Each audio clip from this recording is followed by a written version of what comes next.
মেয়েদের শরীরে রক্ত খেয়ে, মেয়েদের রূপ নষ্ট করে, মেয়েদের পেটে জন্ম নিয়ে তারপরে ছেলেরা বলে মেয়েরাই খারাপ।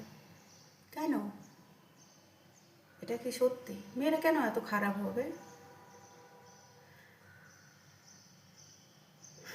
মানে সমাজটা তোমাদের, তাই তো? ছেলেদের কথা বলছে, মানে সমাজটা তোমাদের, মেয়েদের জন্য কিচ্ছু না। একটা মেয়ের যদি বর মারা যায়, সে মেয়েটা দ্বিতীয়বার বিয়ে করতে গেলে অনেক চিন্তা ধারণা করতে লাগে। কেন, মা বাবা তো চায় আমার মেয়ের জীবনটা একটু ভালো থাক,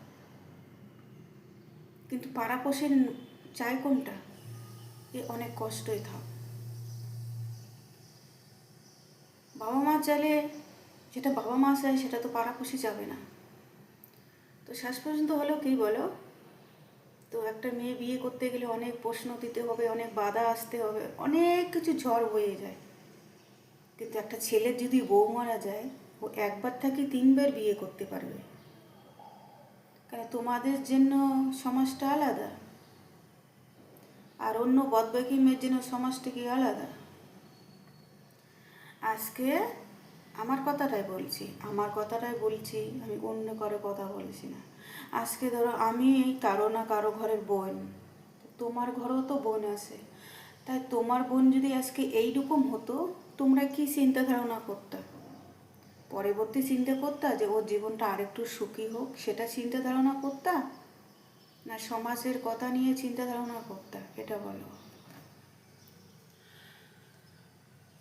তোমরা এখনো আগের দিন ধরে বসে আছো, বর মারা গেলে বউকে নিয়ে চিতায় তুলে দিত শ্বাস, ঠিক আছে না?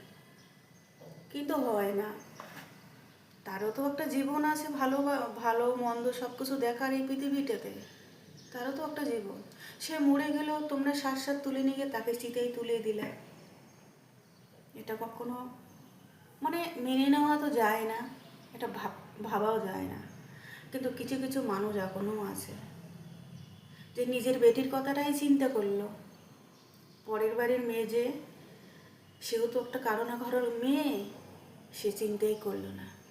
সে চিন্তা করবে আমার মেয়েটা কীভাবে ভালো থাকবে, কীভাবে মানে সুখী হবে, এটাই চিন্তা করে। কিন্তু আমার মেয়ের জায়গাটাও তো সেই মেয়েটারই জায়গা, তাই না? আমার ছেলের বউ হতে পারে, কিন্তু সেও তো একটা মেয়ে। তা আমি যদি আমার মেয়ের ভবিষ্যৎ চিন্তা